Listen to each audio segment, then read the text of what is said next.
सुनो तरे छठी घाटे यादवा रे भइल बला फड़ा कहतिया नया किन के दे हमर कपड़ा करत शिकायत बिया काका से सुना सिलवा के ललकी ओढ़निया जर गौए पड़ा कहां से सुना सिलवा के ललकी ओढ़निया जर गौए पड़ा कहां से।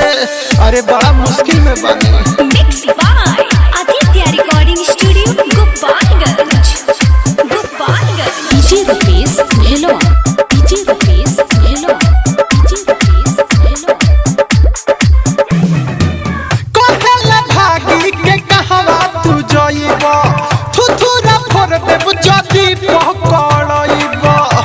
अरे फेर में पड़ गइल बनी का करी कहला भागी के कहवा तू जइबो थुथुरा फोड़ देब जदी पकड़इबो।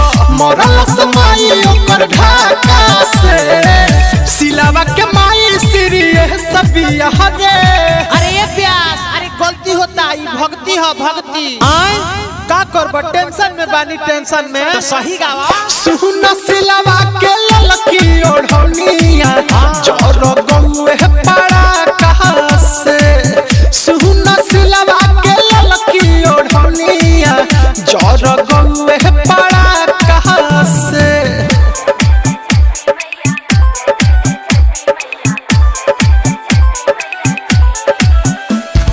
DJ Rupesh hello DJ Rupesh hello DJ Rupesh hello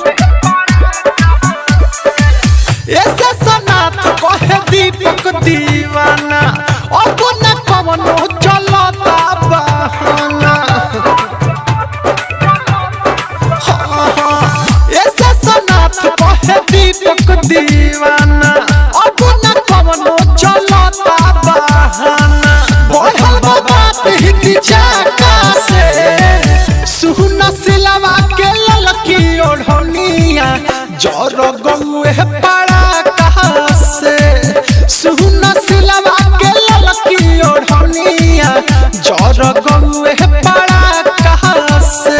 छठी घाटे यादवा रे भइल बला फड़ा कहतिया नया किन के दे हमर कपड़ा करत शिकायत बिया काका से सुना सिलवा के ललकी ओढ़निया जर गौए पड़ा कहां से सुना सिलवा के ललकी ओढ़निया जर गौए पड़ा कहां से।